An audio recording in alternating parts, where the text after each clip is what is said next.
bassebo ne bannyabo tuyita mu bintu ng'ate bantu bannaffe be babituyisaamu. Bw'oba tobiyitamu lwa musajjawo obiyitamu lwa mukyalawo. Beefuula abantu beefuula. Nkulamusizaako gwe wenna ali ku Uganda at large era kansooke kwebazaako emirimu gyonna gy'otuusizzaako engalo. Mwebale kuyita mu nnaku nkulu. Naye waliwo ensonga ebiseera ebimu ze mba saagala kubeera nga njogerako olw'ensonga nti engeri gyekiri nti munnanga amawulire gatuvuga speed. Kale n'olw'ensonga eyo nti olumu mubeeramu ne breaking news ezisasamaza. Nga bw'owulidde ebigambo ebyo bya Pastor Bugingo era nga okusinziira ku mawulire ag'omu nkuubo kiteeberezebwa okubeera nti nno tebakyazigatta bulungi ne Suzan Makula. Tebakyazigatta bulungi era nti Suzan Makula yatuuka n'okubeera ng'akola church ekawempe saidi zeeyo. Kakati ebyo oba bituufu oba si bituufu, naye emabegako awo waliwo omuntu eyaŋŋamba nti Pastor Bugingo ffene bwe tulaba nga ayogera nga ali desperate ennyo, ayogera kino nakiri, olumu n'akola n'ebintu oba n'ayogera n'ebintu byewandibadde weewuunya n'ogamba ye lwaki omuntu ono yalibadde akola ebintu ebyo. Nti eyo sayini ya muntu ali desperate oba omuntu asobeddwa mu ngeri nnyingi nnyo. Kale ku guno omulundi ngenda kuddayo kukemabega katono nnyo ku Pastor Yiga katono nga ekyokulabirako, ate era twogere ku nsonga za Suzan Makula ne Pastor Bugingo ku ebyo bituwulira okukosa n'okubeera nti n'ettaka erya Kanani oba Kanani land awo nawo waliwo sitore zaawo. Tikyandiba nti omukulu byasiba bye bikutuka nti ebintu tebimutambulira bulungi yadde n'akamu. Yo Pentagon erizimbwa sente teziriiwo tezinnawera oba ebyo byonna muganda wange wano ku Uganda at large. Hillside View Apartments kyekifo ekitegekeddwa obulungi eri gwe wenna eyandyetaaze okubaako w'opangisa okusula okumala ennaku engere. Ekifo kino kirimu buli kimu, oba oyinza okugamba kiri fully furnished, kirina free wifi, parking nga ziddala ate nga ya bwereere. Apartments zino zizimbiddwa ku mulembe, anti munnange bw'ogipangisa obeera ng'ali mu makaago, tolina kiweetaaga kwetikka kutwala, oyagala kwefumbira, buli kimu mwekiri. Ate nga ne ba caretakers babaawo okuweereza. Security y'amaanyi emisana n'ekiro, kifo kisirifu ekiyinza okuwa emirembe okuwummuliramu ate nga n'omulirwano gwa buvunaanyizibwa. Hillside View Apartments zisangibwa ku kyalo Janyi ku Kyaki. Bwendo munnange ava ku Entebbe Airport ovugirawo eddakiika 25 zokka olwo otuuka ekitende Kajjansi, n'ovugirawo eddakiika 8 zokka okutuuka ku Hillside View Apartments. Bw'oba ova Kampala ovugirawo eddakiika 25 zokka ate gwe munnange ava e Munyonyo Kinyana Mpindi kubanga eddakiika ziri 10 zokka. Emiwendo gikkirizika ate nga gyakuteesa. Kuba ku 0704131999 oba 077071. Abantu abaffe kye batukoze tekigambika. Omanyi okuleeta omuntu bino bye twogera mbu muleera. Noleeta omuntu nga gw'olina gy'omugye talina kyamanyi, n'ayiga bizinensi yo, n'alikuluutinga bakasitoma abo mpola nga tomanyi, ne n'ayongerako n'okuloga, n'akutambuliza ku bunkenke. Naye nga buli wojjukira bw'oti isereke gw'olina ensobi kubanga guwa muleeta, nga buli wojjukira bw'oti okubonaabonaako olemeddwa okusasula looni, emirimu gikendeera buli lunaku, abantu bakulabanga gwasingayo obubi mu nsi. Naye nga bw'onyeenya omutwe bw'oti ogamba bati I made a mistake. N'omuyambako n'ayagala akusiimuulewo, n'ayagala oviirewo ddala. I made a mistake. Sandi muyambyeko no nze nyina ensobi. Era twolina mutwe mugumu gugaana kugwa ddalu.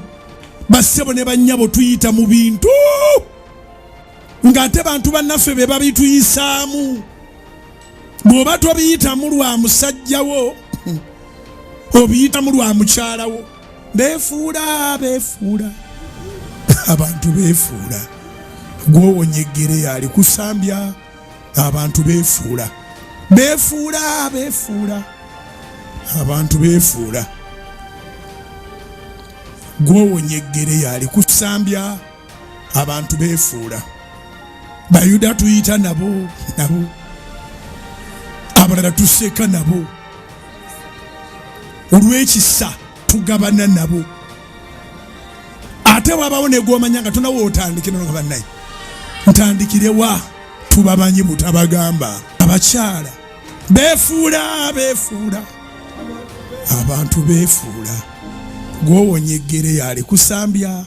Abantu beefuula. Ne bw'obawo ebingi tebakusiima. Abantu beefuula.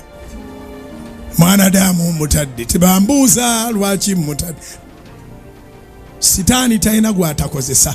Era Bayibuli egamba nti omulabe w'omuntu anaabanga wa mu nju. Batono nnyo abalina okubonaabona ng'abababonyaabonya tebalina connection mu nnyumba zaabwe. Wabeerayo omuntu mu nnyumba gwe bakulagana naye ensi eryoka ekuleme. Twogera bitono.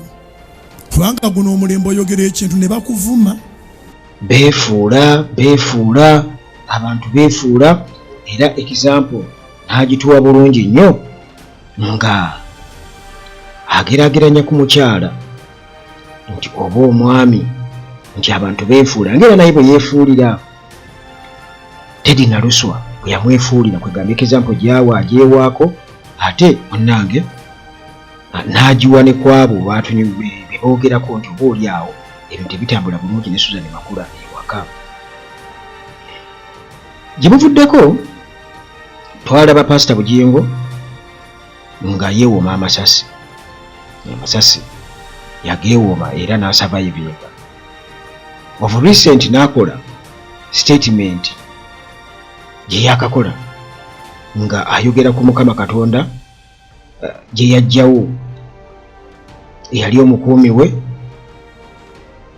n'awonya ye mbu asigalewo addukanye kyaki alabirire abaana bamulekwa ne nnamwandu ndowooza amuwe service. Waliwo omukwano gwange omu eyakyogeddeko maaso awo ngenda kumukuwa nga naye yeewuunya ebigambo bya Bugingo ebyo eddoboozi njadde kuwako maaso awo ng'ayogera ku nsonga ezo. Naye kansooke nkuggirewo bino nti omusumba oba abasumba kasita olaba nga batandise okubeera nga bakola ebintu bye wandibadde kwegamba weewuunya ng'olaba nga ali desperate. Ebiseera ebisinga obungi wemanya nti ebintu biba tebibatambulira bulungi. Kasita olaba nga alumbagana basumba banne ebiseera ebimu kiyinza okuyitira omwo. Olaba alumbagana basumba banne ng'olaba akola ebintu ebitategeerekeka. Embeera eteka okuba nga ebatabuseeko. Bugingo oyo story nga bwe twazifuna mu ntandikwa kigambibwa okuba nti waaliwo obuzibu mbu ewaka eyo kuba yatugamba nti omukuumi we yafa gwe baakuba amasasi yali amanyi buli kimu ekiri nga yamuwa siripa sandoozi ez'okwambala yamuwa engoye ze. Kati nga weebuuza nti omukyala abeera ali ludda wa? Suzan aba aliwa? Ono okubeera nga yakola ebyo Suzan abeera ali ludda wa? Kitegeeza nti omukuumi ono yali atuuka mu kisenge bulungi nnyo. Yali ayingire mu kisenge kati nga tetumanyi oba ayingire mu biseera ki oba biseera ki. Era abantu baanani kukubeera nga bagamba nti waaliwo engeri yawa yasooka okunyooka wakati w'omwami oyo yafa ne Suzan. Aga amawulire gali awo newankubadde tetugalinako lukakafu naye nga bba abantu kasaba ogera ekintu ebiseera ebisinga obungi osooka nga n'osiriikirira n'owuliriza. Era nga bagamba nti oba oli awo okuba kw'amasasi okuttibwa kwe kwaliko ebibuuzo bingi nnyo kubanga Nambozi yabuuza nti ye Bugingo ssebo tarespectinga crime scene nti asobola n'okuvuga emmotoka n'agijjawo n'agitwala n'atwala omulwadde mu ddwaliro n'akola atya ne watabaawo kumubuuza oba ku ngeri ya kumuvunaana kutaataganya bujulizi. Naye waayiriza nga bwe bakubiddwa amasasi mu mugongo ekitaaliwo.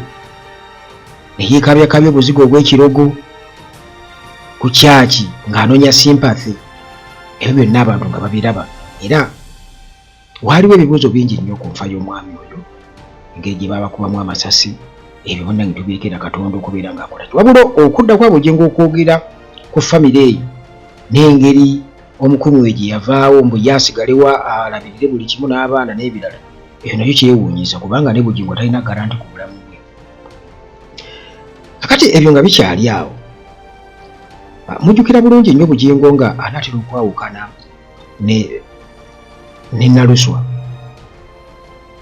Teddy Naluswa. Bugingo yatandika okwogera ku mpeta ng'agamba eby'empeta tebiriyo bya bulimba biki bwe bityo. Mujjukira bulungi nnyo Bugingo pasa yiga mu biseera ebyo yalowooza nti obaolyawo engeri gye yali agaba empeta Bugingo yali ayogerako ye n'amubuukira ng'alinga amuddamu, naye Bugingo teyaddamu. Pasita Yiga omugenzi teyamuddamu kubanga yakitegeera nti Pasita Yiga alabika tategedde ono kyaliko, yali mu ntalo ze za bufumbo, ali desperate mu ngeri emu oba endala, ate ono ye tabitegedde n'abibuukira. Naye yatandika okwogera ebigambo ebyewuunyisa abantu mu kiseera ekyo. Yatandika okugera no yakulira bakula mu Bayibuli n'ebirala. Ku guno omulundi era Bugingo yakomyewo n'akuba ebituli mu Bayibuli ku Krismasi, n'ayogera bingi ku Krismasi, n'atuuka n'okubeera ng'awaana abasamize nga Jesus bwe ataali na lutalo nabo. Kati waliwo akatambi kennina nga Maama Fiina ayogera nga bwe bakwatagana ne Bugingo, era alinga agamba nti ne Pastor Bugingo alina omusawo we ye Maama Fiina, kuba Maama Fiina yatukakasa nti ye musawo wa Museveni. Kansooke nkuwa akatambi ako. Bugingo twakagula ettaka naye wano Nansana wano kwirana Njovu twawukana naye kugula ttaka kati alinga alina yakagula ekizimbe yakigula biliyoni 1. Kati abantu bakubanja kanisa basende basozeza kanisa nteekateeka yayo eriki n'okuzimba ekkanisa buba bwakanga Mukama abusindise naye n'akulambika n'omusamiza n'atereza ekkanisa. Bugingo twakagula ettaka naye wano Nansana wano kwirana Njovu twawukana naye kugula ttaka kati alinga alina yakagula ekizimbe yakigula biliyoni 1. Kati abantu bakubanja kanisa basende basozeza kanisa nteekateeka yayo eriki n'okuzimba ekkanisa buba bwakanga Mukama abusindise naye n'akulambika n'omusamiza n'atereza ekkanisa. Oyo Maama Fiina nga ayogera ku Pastor Bugingo n'engeri gye bakwataganamu, era n'amuwaako obujulizi nga bemuwulidde. Kakati nga tumaze okuba nga tukitegeera nti omukulu saidi yonna akubayo kitegeeza nti emisana abeera pasita, ekiro ate n'akola ebirala n'agattamu ebirala. Kuleka mpozi ng'avuddeyo n'akyewakana n'ate bonna ng'okwewakana tekitegeeza nti nno obeera innocent. Pastor Bugingo kwegamba engeri gy'ayogeramu ebintu ng'ate teyabeeranga bw'atyo, kwegamba teyatuukako ku ddaala eri mu biseera biri. Mu katambi kali muwulidde ng'agamba nti ng'olina obuzibu mu bizinensi, kwegamba nti ssente entono zikendeera, buli kimu kikendeera. Waliwo emabegako awo full figure yayogera n'agamba nti gavumenti babi nnyo, Pastor Bugingo abakoledde tebamuwa bulango, ku TV tebamuwa bulango, ekitegeeza nti oba oli awo ayinza okuba nga naye y'omu ku abo kwegamba abe bakozesa olw'ensonga nti ate onoolagawa tolina gy'olaga, onoolagawa, olina okutuwagira obuli ngeri yonna. Mujjukira nti nga amaze okuva mu njegeeri eyafiiramu bodyguard we mu kukungubaga, ate era yalandukira ku byabufuzi. Bune munaakola mutya naye munaakola tya, muba mumanya ti Museveni oba enkola ya Museveni yakubeerawo nga ne Museveni avuddewo. Ate beebuuza nti ye ate ebyo kati ayogera byaki? Kwegamba kyongera okulaga omuntu ayogera ekiwalazima, kwegamba nga omwana omuto bwana abeera awo nga yeegumyagumya kwegamba nga baba mukubye amaze okukaaba n'agamba kale mamma wanaakomawo nandeetera dadi nandeetera keeki yange ajja kundeetera keeki yange sijja kubawaako mu ngeri efaanaganako bwetyo nti pasita Bugingo yalinga azze mu siteeti eyo ng'ogasseeko n'amazike ge yeekaabye ag'ekirugu ku kyaki. Abasumba baba n'entalo nnyingi naye ng'ate baba n'ebizibu mu maka ng'era bw'ategeezezaawo. Musumba Yiga ng'anaayawukana ne Magi Kayima gwe muyita nabbi omukazi byali bwe bityo baabeerangawo nga bazannya geemu bonna awo era nga boogerezeganya bulungi nnyo kumbe eri munda nga endiga tezimanyi kigenda mu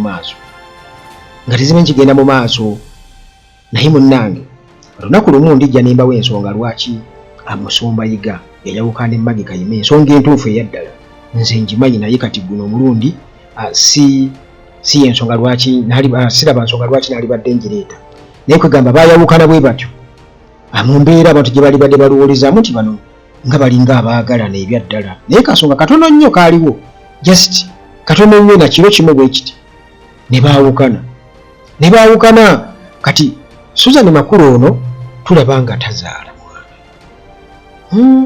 mwana lwaki tazaala mwana tafuna lubuto lwaki tafuna lubuto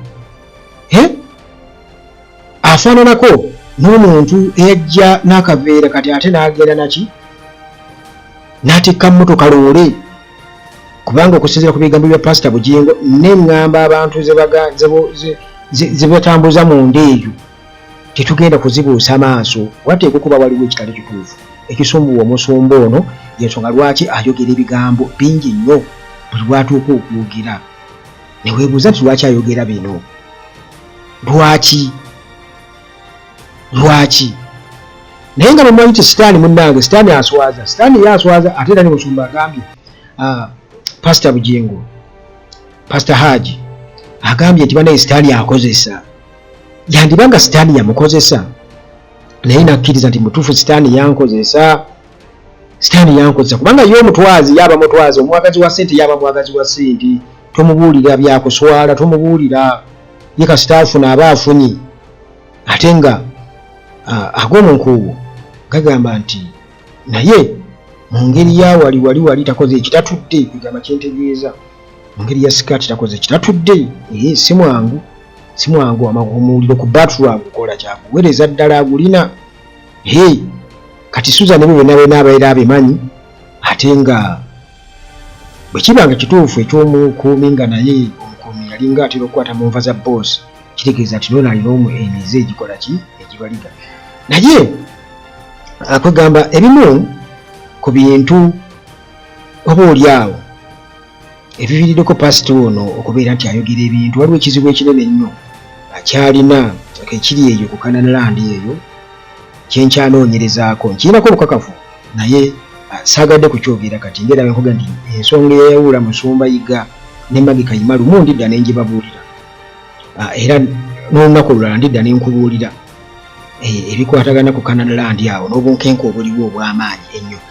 Mu kumaliriza kandeke muganda wange ono kansooke ebigambo bya pasita Bugingo bye yayogedde ku mukuumi we yafa ebyewuunyisiza ennyo abantu then oluvannyuma era waliwo yabikomentinzeeko mu ngeri yonna akuumye. Singa nali nfudde Richard Muhumuza n'asigala yali atambuza ebirooto by'ekkanisa ne house of prayer n'alabirira n'amaka ge. Tonda yatunula ng'abaana ba Richard bonna okusigala mu masomero nga bamiisinze presence ya dadi yokka ate n'enjiri eno nayo neesigala ng'ebuulirwa nga kubali mu mmotoka ababiri wadde amasasi gali mu kkunkumuka. Katonda n'agamba nedda gwe mwembi muli baana bange Richard jangu oyo asigala ajja kulabirira ewuwo n'ewuwe n'ekkanisa. Naye nze sikyanenya pasita Bugingo kati nenya ndiga zisomera wa pasita Bugingo. Tosobola kuŋŋamba nti omuntu asobola okudaala bw'atyo nga ssente mmeka z'ogenda okuwa famire y'omugenzi okusinga ye nga waali. Kati kyogamba church yegenda okwebaka n'ekunnamwandu oba abaana bagenda kuyita church taata. Ne bannange lwaki mumanyiira abantu? Lwaki mumanyidde abaavu ne musukka? N'endiga mmwe abasabira awo musaba biki? Mugambe pasito osusse oyise waalikomye tomegga n'oluma. Beera mwako obuntu. Banga omuntu ayokuzibwa ali mu kubulira ekigambo kya Mukama Katonda atali mu kutunda mu bbaala. Mujja mu kabox ne mutuyombesa ava ku bugingo biki ne waliwo ekisukka. Tusobola gamba muntu nti Mukama Katonda yakola kirungi okutwala ye n'aleka ggwe kubanga ggwe olina obusobozi obulabirira famire ye ate ye ayitasobola kulabirira church. Imagine what kind of stupidity in that ng'omuntu ali mu church nti abuulira ndiga. Tuyingira mwaka mpya. Ndiga esabira wo Bugingo kyobana nze nabagamba abampalana mu mpalane. Mwetaaga kubeera investigated. Waliwo ekintu kyolabanga kiri beyond human nga kisusse. Gano oba oli mu kusaba ng'oli pastor ngo ino mugane pastor bino biki by'obuulira. Church esobola okufuuka taata w'abaana bano. Church esobola okwebaka ku mukyalo ono. Church esobola okugenda owa maama. Omugenzi ayafa kusagana kumwogera linnya. Nemutwalira kasukaali nembuuza maama wasuza otya. Mwe bantu mwe mumanyidde abaavu. Panogo omwana ayagala ogenda okukola mu ggwanga lya Kata nga maid. Jangu tugende tukole Dubai, Abu Dhabi. Jangu tugende tukole. Kubanga omwavu amanyiirwa. Jangu tugende twekolerere. Sente tugenda ziwerayo nga tuli waka nga tuli mu makanisa tutudde. Tuli mu mizikiti. Kwakana akamanyiirwa kano pastor atono ye kayolesa. Kasusse. Mujje tugende tukole bannange mu abaganda ogenda okukola. Tuli mu ka season kali kulootinga mwezi gwa kisiibo. Wala video n'ogaane bannange. Abatula mu church eno they are human oba bo bali moto babakola bukozi. Tebalina feeling, tebalina emotions.